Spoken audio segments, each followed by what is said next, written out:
Hi friends, welcome to digital தமிழன் marketing service. So இன்றைக்கி நம்ம கிளாஸில் என்னென்னு பார்க்க போகிறோம் பார்த்தீங்கன்னா, நம்ம ஒரு சேனலை எப்படி மானிட்டேஷனுக்கு அப்ளை பண்ணுறதுக்கு முன்னாடி என்னென்ன பேராமீட்டர் செக் பண்ணணும் அப்படின்னு சொல்லி தான் இந்த வீடியோவில் பார்க்க போகிறோம். ஸோ இந்த வீடியோ ஃபுல்லாக கடைசியாக வரைக்கும் பாருங்கள். ஏன்னா டீட்டெயில்ஸ் எல்லாமே வந்து ஒன் பை ஒன்னாக ஸ்டெப் பை ஸ்டெப்பாக சொல்லியிருப்பேன். எதையும் மிஸ் பண்ணிடாதீங்க. மிஸ் பண்ணிங்கன்னா கம்பல்சரி மானிட்டேஷன் டிக்ளைன் ஆக வாய்ப்பு இருக்குது. சரிங்களா? ஏன்னா மானிட்டேஷன் அப்ளை பண்ணும்போது நிறைய விஷயங்களை கவனிக்கணும். இல்லைன்னா ஏதோ ஒரு விஷயத்துல விட்டுட்டோம்னா டக்குன்னு டிக்ளைன் ஆயிடுச்சுன்னா மினிமம் 1 மாசம் வெயிட் பண்ணணும். First attempt. செகண்ட் அட்டெம்ப்ட் போயிடுச்சுன்னா 3 மந்த் வெயிட் பண்ணணும். சரிங்களா? இது இவ்வளோ வந்து லென்த்தியான ஒரு விஷயம் இருக்கு. அதனால அதை கரெக்டாக வந்து இப்போ நான் உங்களுக்கு சொல்ல அதை வந்து கேதர் பண்ணி அதே மாதிரி இருக்கா இல்லையான்னு, அதாவது நான் சொல்ற பேராமீட்டர்லாம் கரெக்டாக இருக்கான்னு பார்த்துட்டு அதுக்கப்புறம் நீங்க அப்ளை பண்ண ஸ்டார்ட் பண்ணலாம். ஸோ வாங்க வீடியோக்குள்ள போகலாம். ஸோ ஃபர்ஸ்ட் ஆஃப் ஆல் பார்த்தீங்கன்னா யூடியூப் சேனல் இதை நான் ஃபுல்லாகவே மொபைலில் தான் பண்ணியிருக்கேன். நீங்கள் பிசிலையும் பண்ணலாம். சரிங்களா? ஃபர்ஸ்ட் ஆஃப் ஆல் இப்போ யூடியூப் சேனல் ஓப்பன் பண்ணிக்கோங்க. ஓப்பன் பண்ணிட்டு ஃபார் எக்ஸாம்பிள் இதுதான் வந்து ஒரு யூடியூப் சேனல். சரிங்களா? கிட்டத்தட்ட 98 வீடியோஸ் போட்டிருக்காரு. இதில் வந்து பார்த்தீங்கன்னா ஷார்ட்ஸு, லைவு, ஸோ இதெல்லாம் வந்து நிறைய கேட்டகரி மெம்பர்ஷிப்லாம் இதெல்லாம் மாதிரி ஃபுல்லாக இருக்குது.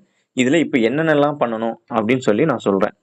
அதுக்கு முன்னாடி யூடியூப் சேனலை நீங்கள் வீடியோஸ் போடுறீங்கன்னா ஒன்ஸ் வியூஸ் நிறையா அடிப்படுதுன்னு நிறைய பேர் சொல்லிட்டு இருக்காங்க. இந்த வியூஸ் எதுக்குனால அடிப்படுதுன்னா, ஒன்ஸ் ஒரு வீடியோ அப்லோட் பண்ணீங்கன்னா அப்லோட் பண்ணது தான். அதுக்கப்புறம் டிலீட் பண்ணுறது, எடிட் பண்ணுறது, வேற எந்த வித ஆக்டிவிட்டியும் பண்ணக்கூடாது. ஏன்னா யூடியூப் அல்காரிதம் ஒரு செட் ஆஃப் லைன்ல உங்களை ஒரு கோடு மாதிரி வச்சிருக்கும். இந்த கோடுக்குள்ள நீங்க ஒர்க் பண்ணீங்கன்னா ஓகே. அதுக்கு மேல தாண்டி போச்சுன்னா உங்களை அப்படியே வந்து அந்த ஒரு ஸ்ட்ரக்சர்ல இருந்து உங்களுக்கு ரிமூவ் பண்ணி வச்சிரும் அந்த ப்ராசஸ்.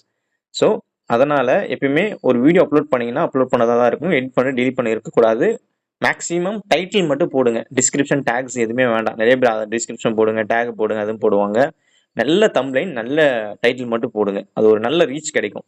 இந்த டிலீட் பண்ணாம, எடிட் பண்ணாம, ரிமூவ் பண்ணாம ஒன்ஸ் அப்லோட் பண்ணிட்டு நல்ல தம்ப்லைன் போட்டு நல்ல வந்து ஒரு டைட்டில் போட்டிங்கனாலே போதும். உங்களுக்கு ஆட்டோமேட்டிக்காக நல்ல ரீச்சுக்கு போயிடும். சரிங்களா?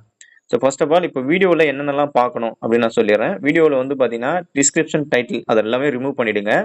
தம்ப்லைன் எல்லாத்தையும் ரிமூவ் பண்ணிடுங்க. எதுக்கு தம்ப்லைனை வந்து ரிமூவ் பண்ண சொன்னா, சில இடத்துல நம்ம வீடியோவுக்கும் தம்ப்லைனுக்கும் சம்மந்தம் இல்லைன்னா என்ன பண்ணுவாங்கன்னா அது ஒரு செக்காம்டிவ் ஸ்கேம்னு சொல்லி அதையும் ரிமூவ் பண்ணுவாங்க.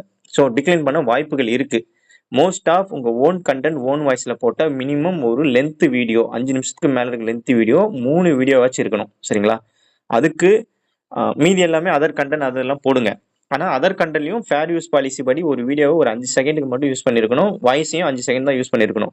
அதுக்கு மேல நீங்க யூஸ் பண்ணீங்கன்னா ரீயூஸ்டு கண்டென்ட் வரும். அதை நல்லா கவனமா பார்த்துக்குங்க.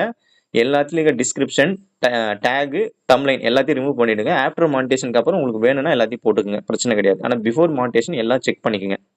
ஸோ இதை பண்ணி முடிச்சிட்ட பிறகு ஸோ ஒவ்வொரு வீடியோவுக்கும் வந்து பார்த்தீங்கன்னா டைட்டில் ப்ராப்பராக வந்து எஸ்யூ ஆயிருக்கான்னு பார்த்துக்குங்க. ஷார்ட்ஸு, வீடியோ ரெண்டுத்துலையுமே அதர் கண்டென்ட் வேற ஏதாவது யூசேஜ் பண்ணிருக்கீங்களா அப்படின்னு பார்த்து அதை டிலீட் பண்ணிடுங்க. சரிங்களா? ஏன்னா வாட்ச் ஹவர்ஸ் கம்ப்ளீட் பண்ணிட்ட பிறகு டிலீட் பண்ணலாம். வாட்ச் ஹவர்ஸ் கம்ப்ளீட் பண்ற முன்னாடி எடிட் பண்ணாதீங்க. இல்ல பிரைவேட்ல வச்சு வாரத்துக்கு ஒண்ணா டிலீட் கூட பண்ணுங்க. சரிங்களா? மானிட்டேஷன் அப்ளை பண்றது கொஞ்சம் டைம் எடுத்தா கூட பிரச்சனை இல்லை.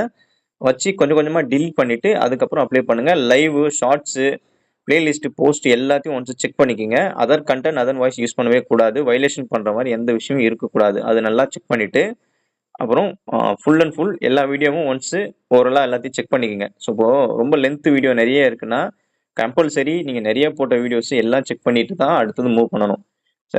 ரொம்ப வாட்ச் ஹவர்ஸ் கம்ப்ளீட் பண்ணிட்டேன், அதில் ரீயூஸ்ட் கண்டென்ட் யூஸ் பண்ணிட்டேன், என்ன பண்ணுறதுன்னா கண்டிப்பாக வந்து ப்ரைவேட் பண்ணி டிலீட் பண்ணி தான் ஆகணும். ஏன்னா அது ரீயூஸ்டு கண்டென்ட்டாக வரும். வந்துச்சுன்னா சுத்தம் உங்களுக்கு வந்து 1 மாதம் வந்து ரீயூஸ்டு கண்டென்ட்ல உட்காந்துரும். அதே மாதிரி ஒன்ஸ் ரீயூஸ்டு கண்டென்ட் வந்துட்ட பிறகு டிலீட் பண்ணிட்டு மறுபடியும் நீங்கள் அப்பீல் பண்ணக்கூடாது. கூடவே கூடாது. அப்பீல் பண்ணுறீங்கன்னா டிலீட், எடிட் எதுவுமே பண்ணாமல் பண்ணணும்னு சொல்லி அதுலேயே மென்ஷன் பண்ணியிருப்பான். அதே மாதிரி ஒரு செல்ஃப் வீடியோ போடணும். இந்த மாதிரி இது என்னுடைய சேனல், இந்த சேனலில் வந்து நான் இந்த கண்டென்ட்லாம் போடுறேன், இது எல்லாமே நான் இந்த மொபைல் ஆப்பில் எடிட் பண்ணுறேன் இப்படின்னு சொல்லி ரீயூஸ்டு கண்டென்ட் ஒரு அப்பீல் வீடியோ ரெடி பண்ணி தான் அதுக்கப்புறம் அப்ளை பண்ணணும். ஸோ அப்ளை பண்ணி அதுக்கப்புறம் தான் ரீயூஸ்டு கண்டென்ட்டுக்கு நம்ம ஒரு ப்ராப்பரான வந்து சொல்யூஷன் எடுக்க முடியும். அதுக்கு இன் ஃப்ரண்ட் ஆஃப் வந்து எதையுமே வந்து அன்வான்டா மூவ் பண்ணாதீங்க. சரிங்களா? உங்களுக்கு தெரியலன்னா எனக்கு தெரிஞ்ச ஒரு சேனலுக்கு சுஜி டெக்ஸ்னு ஒரு சேனல் இருக்கும் தமிழ்ல. ஒரு லேடி பேசியிருப்பாங்க. அவங்க கிட்ட நிறைய விஷயங்கள் கண்டென்ட்லாம் போட்டிருப்பாங்க. அதை நீங்க கேதர் பண்ணி கூட போடலாம். சரிங்களா? இதுதான் வந்து மானிட்டேஷனுக்கு அப்ளை பண்ணுறதுக்கு முன்னாடி செக் பண்ணக்கூடிய பேராமீட்டர்ஸ். ஸோ இவ்வளோதாங்க மானிட்டைஸ் அப்ளை பண்ணுறதுக்கான மெத்தட். ப்ராப்பராக அப்ளை பண்ணி நல்லா மானிட்டைஸ் பண்ணி நல்லா ஏர்ன் பண்ணுங்க. அதே மாதிரி நான் YouTube courses, softwares, other digital work leads, business leads இதெல்லாம் பண்ணி கொடுத்துட்ருக்கேன் சென்னையில். என்னை ஃபர்தராக காண்டாக்ட் பண்ணிங்கன்னா நாங்கள் ஸ்டெப் பை ஸ்டெப்பாக உங்களுக்கு இதெல்லாம் எப்படி என்னன்னு மூவ் பண்ணி கொடுப்பேன். And one more, thank you friends.